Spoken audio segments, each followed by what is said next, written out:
Hello guys, welcome to our channel. So ఈ రోజు క్లాస్లో మనం మొమెంట్ ఆఫ్ ఫోర్స్ గురించి చెప్పుకుందాం. సో ప్రీవియస్ క్లాస్లో మనం ప్రాబ్లమ్ సాల్వ్ చేసాం కదా, resolution method and also we will be learning how different units are there statics కోసం. సో స్టాటిక్స్లో మనకి ఇంకో కాన్సెప్ట్, ఈ కాన్సెప్ట్ వచ్చేసి మొమెంట్ ఆఫ్ ఫోర్స్. సపోజ్ ఇది ఒక బాడీ అనుకుందాం. సో దీని మీద మనం ఫోర్స్ అప్లై చేసేటప్పుడు, సో గుర్తుపెట్టుకోండి, ఫోర్స్ ఎప్పుడు కూడా ప్లేన్ కి నార్మల్ గా ఉండాలి. Normal in the sense perpendicular అన్నమాట.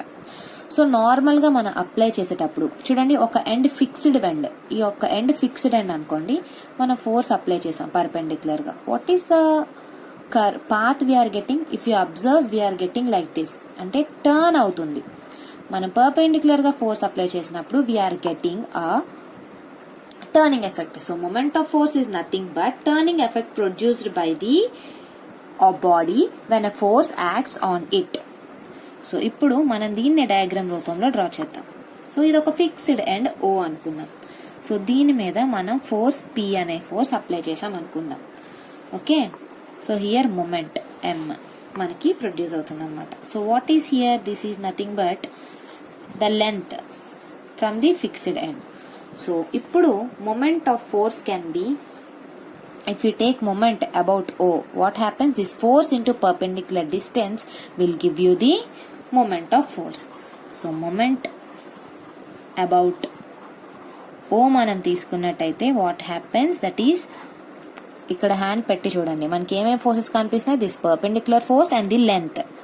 So force into perpendicular distance, that is P into L. Units ఏమవుతాయి? Force units newton and length units is meter. So moment of force యొక్క units is newton meter. So we are having several examples, like ఇప్పుడు చూడండి. So moment of force కి కొన్ని examples ఏంటంటే, wrench పెట్టి ఒక నట్ ఉంది అనుకోండి, ఒక రెంచ్ ఎలా ఉంటుంది కదా, సపోజ్ ఇదే రెంచ్ అనుకోండి, ఒక నట్. సో విల్ బి, సో ఇలా ఒక రెంచ్ పెట్టి ఇలా మనం రొటేట్ చేస్తూ ఉంటాం కదా. సో ఫోర్స్ అప్లై చేస్తున్నాం, సో దట్ ఈ ఫోర్స్ ఈ డైరెక్షన్ లో మనం అప్లై చేయడం వల్ల దీన్ని మనం రొటేట్ చేస్తున్నాం అనమాట. So turning effect produced on a body. So wrench principles కానీ, లేదా మనం డోర్ ఓపెన్ చేయాలన్నా కూడా. సో ఇలాంటి కొన్ని ఎగ్జాంపుల్స్ మనం మొమెంట్ ఆఫ్ ఫోర్స్ కింద చెప్పొచ్చు. అండ్ ఇంకా స్క్రూ జాక్ అని చెప్పి మనకు ఉంటుంది, హెవీ లోడ్ ని లిఫ్ట్ చేయడానికి స్క్రూ జాక్ యూజ్ చేస్తాం. అక్కడ కూడా మనకి మొమెంట్ ఆఫ్ ఫోర్సే, right? So this is about moments. So దీని మీద కొన్ని ప్రాబ్లమ్స్ మనం చేద్దాం, అప్పుడు మీకు ఒక క్లారిటీ వస్తుంది ఎలా సాల్వ్ చేయాలి మొమెంట్ ఆఫ్ ఫోర్స్ ప్రాబ్లమ్స్ అని మీకు తెలుస్తుంది. Next we will be seeing types of moments. Moments ఎన్ని టైప్స్? ఫస్ట్ వచ్చేసి clockwise moments, anti clock wise moments. ఎన్ని types? 2 types, clock wise moments and anti clock wise moment. Suppose ఒక body మీద మన load apply చేసాం అనుకోండి. ఆ load apply చేసినప్పుడు if the moment is in clockwise direction, then we can say that as clock wise moment. Suppose ఇది fixed and ఇది first case అనుకోండి, ఇది సెకండ్ కేస్ అనుకోండి. మన ఫోర్స్ ఇలా అప్లై చేసాం అనుకోండి, if the moment is anti clock wise. So ఇప్పుడు చూడండి, ఫోర్స్ అప్లై చేయడం వల్ల మనకి turning effect anti clock wise లో వస్తుంది. So that is called as anti clock wise moment అనమాట. So these are the 2 types of moments ఉంటాయి. Okay, next వచ్చేసి law of moments. Law of moments, what is this law of moments? ఒక coplanar మీద, coplanar అంటే ఏంటి? Single plane మీద మనం force apply చేసేటప్పుడు whatever the force we are applying, the clockwise moments must be equal to anti-clockwise moment, or forces. The algebraic sum of moments of all forces about any point is 0. So I'll be writing the, if a number of coplanar forces acting at a point be in equilibrium, the sum of clockwise moment must be equal to sum of anti-clockwise moment about any point. That is, algebraic sum of moments of all the forces about any point in the plane is 0. That is, clockwise moment must be equal to anti-clockwise moment. Suppose ఒక body ఉందనుకోండి, ఒక body మీద ఒక force apply చేసేటప్పుడు అది rotate అవుతుంది అనుకుందాం. అది రొటేట్ అవ్వకుండా ఉండాలంటే ఈక్వల్ అండ్ ఆపోజిట్ గా ఇంకో మూమెంట్ అనేది ఉండాలి. సపోజ్ ఇది రాంగ్ అనుకుందాం. సపోజ్ మనం ఇలా ఫోర్స్ అప్లై చేసేటప్పుడు దాని ఈక్వల్ అండ్ ఆపోజిట్ ఫోర్స్ కూడా సేమ్ గా ఉంటే ఆ బాడీ అనేది రొటేట్ అవుతుంది. ఇక్కడ ఉంటే కపుల్ అయిపోతుంది. If we take this case, so ఈ forces sum of clock wise moment must be equal to anti clock wise moments to make the body in equilibrium condition. Okay, equilibrium అంటే ఏంటో కూడా నేను explain చేస్తాను. First ఈ loss of moment అంటే ఏంటంటే clock wise moments must be equal to anti clock wise moments అనమాట. Okay, so ఎప్పుడైనా ఒక కాంపోనెంట్ డిజైన్ చేసేటప్పుడు అది ఈక్విలిబ్రియం స్టేట్ లో ఉందని ఎజ్యూమ్ చేసుకుంటారు. సో అలా ఎజ్యూమ్ చేసుకొని మనం ఎంత ఫోర్స్ అప్లై చేసినా అది ఈక్విలిబ్రియం కండిషన్ లో నుంచి బయటికి రాదు అని ఎజ్యూమ్ చేసుకొని ఒక కాంపోనెంట్ డిజైన్ చేస్తాం. అందుకే మన లాస్ ఆఫ్ మూమెంట్స్, ఈక్విలిబ్రియం అంటే ఏంటి, ఈక్విలిబ్రియం అంటే ఏంటి, ఇలాంటి సెవరల్ టర్మ్స్ అనేవి మనకి కాన్సెప్ట్ లోకి వస్తాయన్నమాట. సో లాస్ ఆఫ్ మూమెంట్ అర్థమైంది అనుకుంటున్నాను. So clockwise moment must be equal to anti-clockwise moment to keep the body in equilibrium, right? So next concept వచ్చేసి couple.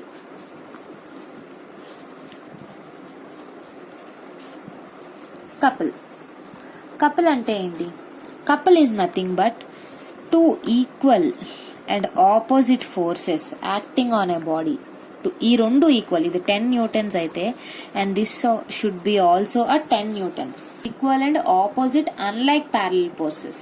లైక్ ప్యారలల్ ఫోర్సెస్ అంటే సేమ్ సైడ్ ఉంటాయి. Unlike parallel force అంటే ఒకటి పైన ఒక twisting moment, ఇది ఇటు ఇది ఇటు. ఒక బాడీని రొటేట్ చేయాలి అంటే మనకి 2 ఈక్వల్ అండ్ ఆపోజిట్ ఫోర్సెస్ ఉండాలి. దానికి కొన్ని ఎగ్జాంపుల్స్ ఏంటంటే, మనం కీస్ ఓపెన్ చేసినప్పుడు, బాటిల్ క్యాప్స్, స్టీరింగ్ నడిపేటప్పుడు మనకి కపుల్ ఫోర్సెస్ అనేవి వస్తాయి. లేదా ఇన్సర్టింగ్ బోల్ట్స్ అంటే మన స్క్రూ డ్రైవర్ తో we will rotate it, right? So ఇవన్నీ కూడా కపుల్ కి ఎగ్జాంపుల్స్ అన్నమాట. So couple is nothing but 2 equal unlike parallel forces whose line of action of forces are not on the same line forms a couple. definition: 2 equal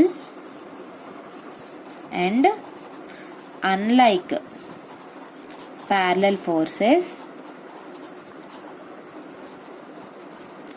whose line of action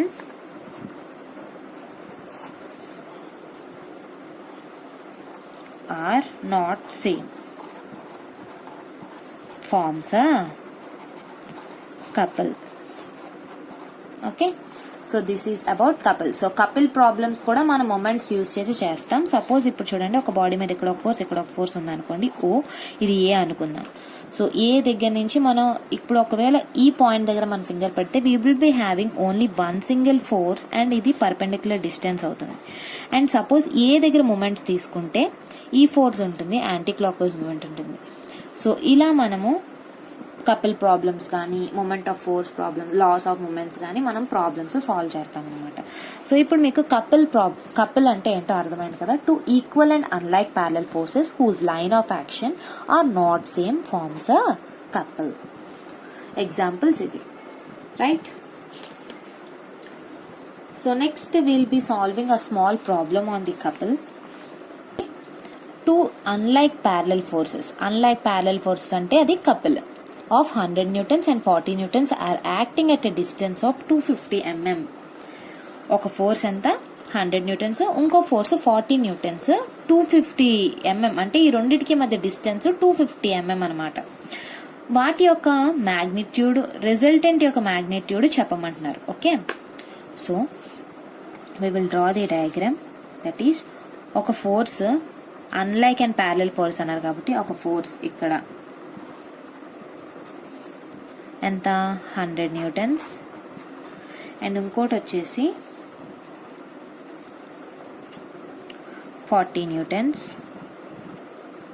are at a distance of, ఈ రెండింటి మధ్య distance ఎంత 250 mm. Okay, units are important, mm. So what will be the resultant? ఇప్పుడు చూడండి, ఈ రెండింటికి మధ్య 2 forces ఉన్నాయి. సో మన రిజల్టెంట్ ఎంత ఉందో కనిపెడతాం. సో ఇవి అన్లైక్ ప్యారలల్ ఫోర్సెస్. ఇక్కడ 100 న్యూటన్ ఉంది, ఇక్కడ 40 న్యూటన్స్ ఉంది. ఏమని చెప్పాను? ఈక్వల్ అండ్ ఆపోజిట్ ఫోర్సెస్ ఉండాలని చెప్పాను కదా ఎప్పుడైనా. సో రిజల్టెంట్ మనకి ఇక్కడ ఉంటుంది. సో ఆర్ ఇక్కడ ఎక్కడో సి అనే పాయింట్ దగ్గర మనకి ఇక్కడ రిజల్టెంట్ ఉండొచ్చు R. So first of all మనం ఏం చేద్దామంటే మొమెంట్స్ తీసుకుందాం. Let the resultant R acts at a point C అనే పాయింట్ దగ్గర రిజల్టెంట్ ఉంది అనుకుందాం. వి విల్ టేక్, ఇప్పుడు ఏం చేద్దామంటే టేకింగ్ మన ఇది పాయింట్ ఏ అనుకుందాం, ఇది బి అనుకుందాం. So taking moments about a దగ్గర మొమెంట్స్ తీసుకుందాం. మనకి ఏ దగ్గర మొమెంట్స్ తీసుకుంటే ఏమేమి కనిపిస్తున్నాయి? So we'll be having 2. మనకి లెఫ్ట్ హ్యాండ్ సైడ్ మొమెంట్స్ కొన్ని, రైట్ హ్యాండ్ సైడ్ కూడా 2 మొమెంట్స్ ఉంటాయి. So first we will take what is the forces we are having, that is equal to 100 into దాని పర్పెండిక్యులర్ డిస్టెన్స్ అంతా 250. Next ఇటువైపు ఏమన్నా left side resultant into మనకి తెలియని distance CA. Okay, so 100 into 250 ఎంత? 25,000. Resultant ఎంత?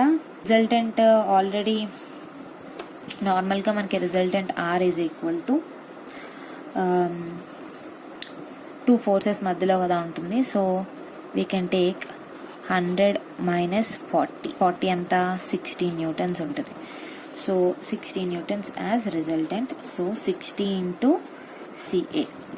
Therefore ఇప్పుడు మనకి ఈ CA కావాలి. So CA is equal to 25,000 by 60 ఎంత వస్తుంది? 25,000 by 60 416.66 mm. సో రిజల్టెంట్ మనకి ఎక్కడ ఉంటుంది? ఈ ఎక్స్ డిస్టెన్స్ ఎంత మనకి? చాలా, ఈ 250 అంటే ఇంకా పెద్దది గీయాలి, మన బుక్ సరిపోదు. So 406.66 mm. So what is the position and magnitude? Magnitude యొక్క రిజల్టెంట్ మ్యాగ్నిట్యూడ్ ఎంత? 60 డౌన్వర్డ్స్ 60 న్యూటన్స్. అండ్ ఇదంతా పొజిషన్ ఎక్కడ? 416 mm. If you observe this, ఈ యొక్క ఫోర్స్ ఈ రెండు కలిపితే ఎంత? 60 + 40 100. సో చూసారా, ఈ రెండు forces equilibrium conditions. Resultant force ఎంత? 60 అనుకుంటా. So this is about the couple problem, moment problem, రెండు ఇందులోనే కవర్ అవుతాయి అనమాట. So we need to take like that. మన మొమెంట్స్ తీసుకొని కపుల్ ప్రాబ్లమ్స్ అవన్నీ సాల్వ్ చేయాలి. So this is how you will solve it. So if you want more problems on couple, so please comment below so that I can make videos on it. Concentrate about what is equilibrium and equilibrium. ఇందాక చెప్పాను కదా, equilibrium ఏంటంటే ఒక body మీద మనం force apply చేసేటప్పుడు the resultant force ఏదైతే resultant ఉందో అది దీనికి equal to resultant. So that body will be in equilibrium అనమాట. ఓకే, ఇప్పుడు ఒక వాల్ ని మీరు పుష్ చేయండి. ఓకే, మీరు వాల్ మీద ఎంత ఫోర్స్ పుష్ చేసినా సరే దానికి కదలకుండా ఆ స్టేట్ లో ఉంటుంది. ఓకే, ఇప్పుడు సపోజ్ మీరు ఒక ఫోర్స్ 10 న్యూటన్స్ అప్లై చేశారనుకోండి, ఇటుపక్క ఒక 5 న్యూటన్స్ అప్లై చేశారనుకోండి, దాని రిజల్టెంట్ ఏమవుతుంది? ఇంకో 5 newtons. Because resultant R should be 5 newtons. Because ఇక్కడ 10 ఉంది, ఇక్కడ 5 ఉంది, ఇంకా దాని రిజల్టెంట్ ఎంత అవుతుంది? R 5 newtons. So to bring the body in equilibrium condition. Okay, ఆ కండిషన్ ఈక్విలిబ్రియం కండిషన్ అంటే నో మూమెంట్ అనమాట. మూమెంట్ ఏం ఉండకూడదు, బ్యాలెన్స్ అయిపోయి ఉండాలి. సిస్టమ్ అంతా బ్యాలెన్స్. ఇటు ఎంత ఉందో అటు కూడా, లెఫ్ట్ హ్యాండ్ సైడ్ ఎటు ఉందో రైట్ హ్యాండ్ సైడ్ కూడా అంతే ఫోర్స్ ఈక్వల్ గా ఉండాలి. ఆ స్టేట్ ని మనం ఏమంటాం? ఈక్విలిబ్రియం కండిషన్ అని అంటాం అనమాట. అండ్ నెక్స్ట్ వచ్చేసి ఈక్విలిబ్రెంట్ అంటే ఏంటంటే ఆ single force which will balance the whole system. ఇక్కడ చూడండి 10 న్యూటన్స్, ఇక్కడ 5 న్యూటన్స్ ఉందా? ఈ ఈక్విలిబ్రెంట్ అంటే ఈ ఫోర్స్ మనకి ఏదైతే మనం యాడ్ చేస్తున్నామో, so that the system will become into equilibrium. So ఆ సింగిల్ ఫోర్స్ని మనం ఈక్విలిబ్రెంట్ అంటాం.